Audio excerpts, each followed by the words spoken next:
देखिए, राजनीति से ऊपर बहुत कुछ होता है, सिर्फ राजनीति सब कुछ नहीं होती है। इन दिनों गुजरात पंचायती राज व्यवस्था की गोल्डन जुबली मना रहा है। पंचायत राज व्यवस्था बलवंत राय मेहता ने प्रारंभ की थी। हम वो सरकार नहीं है कि भाई बलवंत राय तो हमारे बीजेपी के नहीं थे इसलिए हम उनकी बात क्यों माने। वो तो कांग्रेस के जमाने में था तो हमारा क्या लेना देना। हम वो लोग नहीं है। हम कहते हैं विरासत में कभी भी कोई बंटवारा नहीं होना चाहिए। विरासत विरासत होती है, विरासत सबकी होती है। उसको करने वाला कौन था कौन नहीं, इसके आधार पर विरासत का मूल्य नहीं होता है। और इसलिए हमने काम किया है। गोल्डन जुबिली ईयर के अंदर गुजरात के अंदर अब तक तहसील पंचायत में जो बैठे हुए लोग थे, जिला पंचायत में बैठे हुए लोग थे, गांव के सरपंच के नाते जो लोग बैठे थे, 50 साल में जिसने भी सेवा की है उन सबका सार्वजनिक रूप से सम्मान करने का हमारा अभियान चलाया है।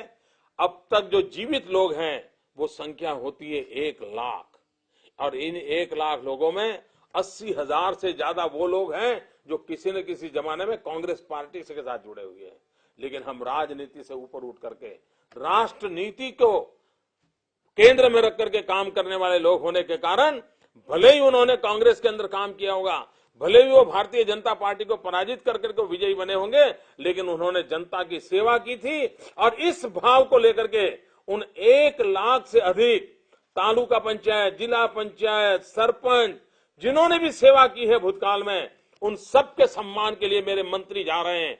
मेरे सरकार के मंत्रियों के हाथों से 1 लाख जितने इन लोग पदाधिकारियों का सम्मान होना, वो अपने आप में सार्वजनिक जीवन में एक नई परंपरा को पैदा करने वाली बात को हमने अपनाया है। मुझे विश्वास है कि आप भी इसी मनोभाव से, विकास की जब बात हो, गुजरात की बात हो, हम सब एक है।